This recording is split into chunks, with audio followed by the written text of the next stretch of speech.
I'm joined now by Pamela Young, who's an author, strategist, change agent, culture specialist, runs a business called Growth Curve Proprietary Limited, which is a consultancy, and has recently published a book called Stepping Up. Welcome to the program, Pamela. Thank you, Alan. It's very nice to be here. Now, tell us why you wrote the book. And I should say that the book is based on 100 interviews with Australian leaders. Why did you do it? The book, Stepping Up, is about leading culture change in diversity for diversity and growth in the Asian century. And I wrote it because I felt the need to get a message into the market which was both simple and complex. And as the leaders in the city were having difficulty putting the changes in place after the ASX made the changes, for the requiring listed companies to report on gender, there was a period of time where people were scratching their heads saying, but we've been working on this for a decade and can't seem to achieve it. And I felt that... Achieve what? Achieve keeping women in the workplace and getting them up the ladder to the top. So the ASX changed their guidelines requiring listed companies to report on how many women at the top of their organisations in management and how many on the board.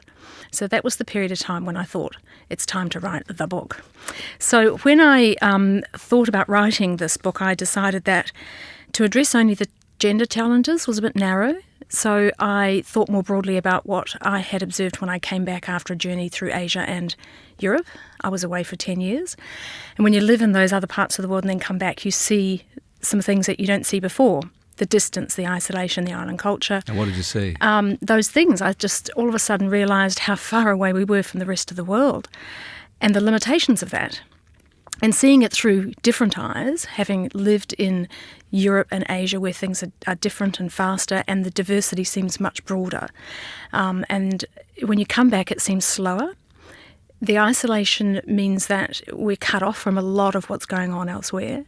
And I felt that we had this massive opportunity in Asia, which was right next door, and we weren't seeing it because we are used to looking after ourselves. We live on our island and we do very well.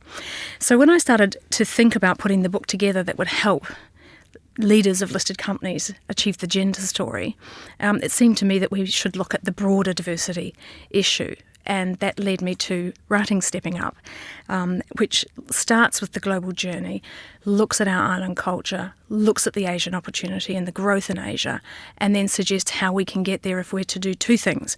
One, improve our cultural diversity and remove the barriers for immigrants who live here to allow them to get up the organisation.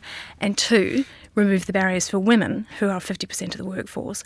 And by improving those two major groups of our workforce population which are currently underrepresented and currently not participating to the fullest, that would boost our productivity and it would certainly prepare us better to go to Asia. So you approached the book with a firm opinion about it yourself, and you chose not to write a book of your own opinion. You went to interview 100 others, which is a bit risky. That's a good observation, Alan. It's a bit risky because...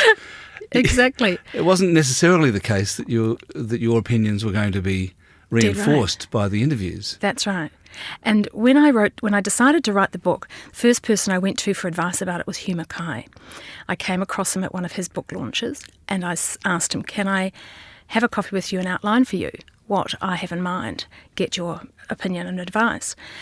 And after I'd finished outlining it, he said, that's fantastic, go and do it. And I said, well, what do you think about the idea of interviewing some other people, because I need to listen to what others say.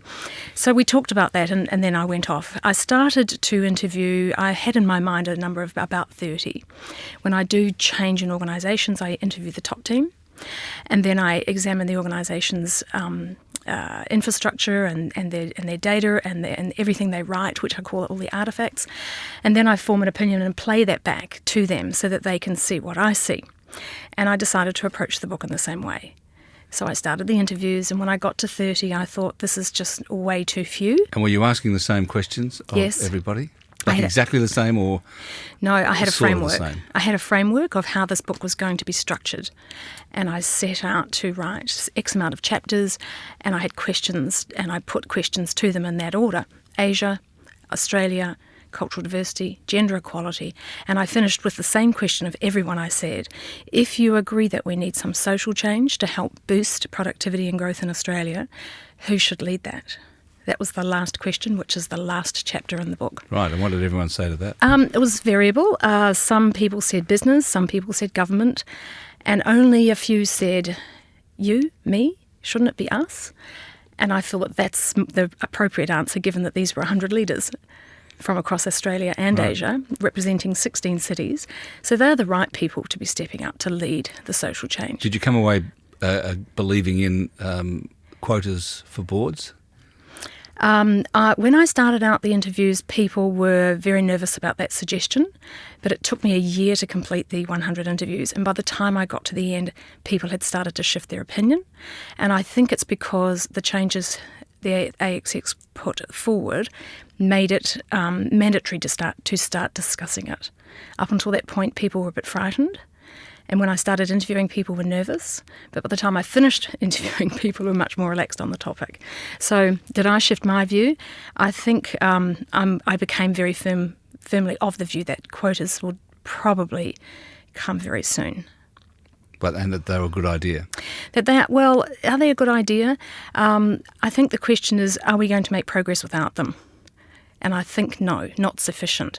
When I look at the data from the 100, the large amount of people said that we actually had some challenges. Most of them agreed we had many, many challenges.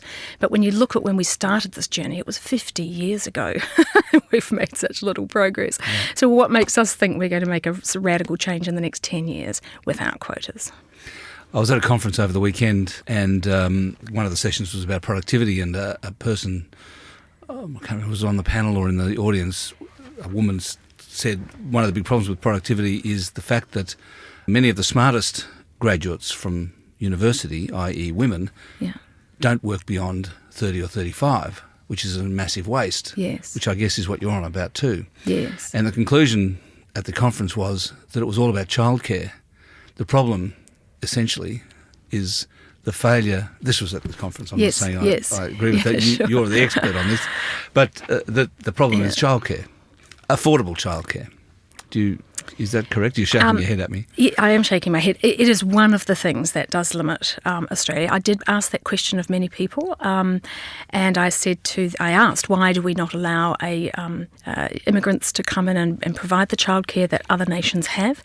And I was told it's because that we have issues with the unions. Our lowest wage is too high. There are lots of systemic challenges, and they are there. But there's something in Australia that I was a bit surprised about when I came back down here after 10 years of being away, which is this notion that you need to be a stay-at-home mum to be a good mum. And that was quite new to me. I hadn't really picked that up in any other country that I had worked in, and it's quite strong here. Really? Are you saying that that's an Australian attitude? It's something which is overtly spoken of, which is not spoken of elsewhere. So if it's spoken about here as being something that's important, then it's a value. If it's conversation, then it's a value.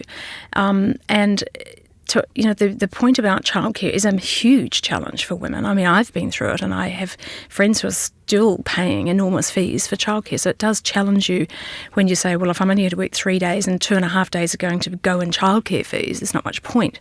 So it is a challenge to getting people there. But the underlying challenges are the assumptions that we hold in our country about the role of men and women.